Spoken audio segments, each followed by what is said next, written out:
حضرت انس بن مالک رضی اللہ تعالیٰ عنہ فرماتے ہیں ایک بھائی حضور کی بارگاہ میں بیٹھا رہتا تھا،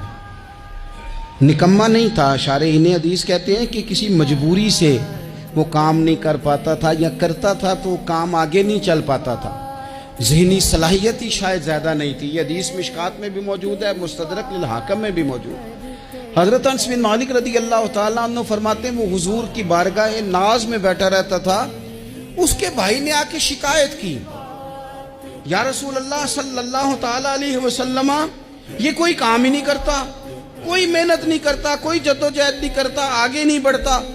مجھے اس کی ضروریات کی کفالت کرنی پڑتی ہے، مجھے جدوجہد کرنی پڑتی ہے، مجھے اس کے معاملات کا خیال رکھنا پڑتا ہے، آپ اسے سمجھائیں۔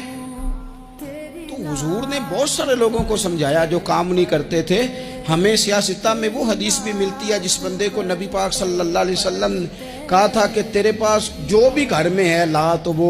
پیالہ اور کمبل لائے تھے، حضور نے بیچ کے کہا تھا جا کلاڑا خرید کے لا اور لکڑیاں کاٹ کے تو بیچ کے اپنا اور اپنے گھر والوں کا پیٹ پال۔ یہ ساری باتیں اپنی جگہ پر یہاں نبی پاک نے ایک روحانی مسئلے کا حل بھی بتایا۔ اللہ کے محبوب علیہ السلام سے عرض کی حضور یہ یہیں بیٹھا رہتا ہے اور سارے ہی کام مجھے کرنے پڑتے ہیں۔ تو حضور نے نظر مبارک اٹھا کے بھائی کی جانب دیکھا جو بھائی کا شکوہ کر رہا تھا، تو کریم محبوب فرمانے لگے ہو سکتا ہے یہ جملے میرے محبوب کے، ان کو کہیں لکھنا، ان کی مٹھاس دیکھو، ان کا حسن دیکھو، اور بھائیوں کی محبت کے بیچ جو رسول پاک پیوند لگا رہے ہیں اور جوڑ رہے ہیں، اور جس انداز میں بھائی کو بھائی سے ملا رہے ہیں، اس لہجے کے حسن کی مٹھاس کو بھی ذرا چکھ کے دیکھو۔ حضور فرمانے لگے ہو سکتا ہے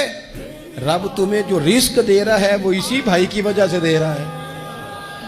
بھائی بھائیاں دے ویری ہوندے تے بھائی ہی بھائیاں دیاں باواں، او بھائی ہو سکتا ہے اس کی وجہ سے تجھے مل رہا ہو، اس کی وجہ سے۔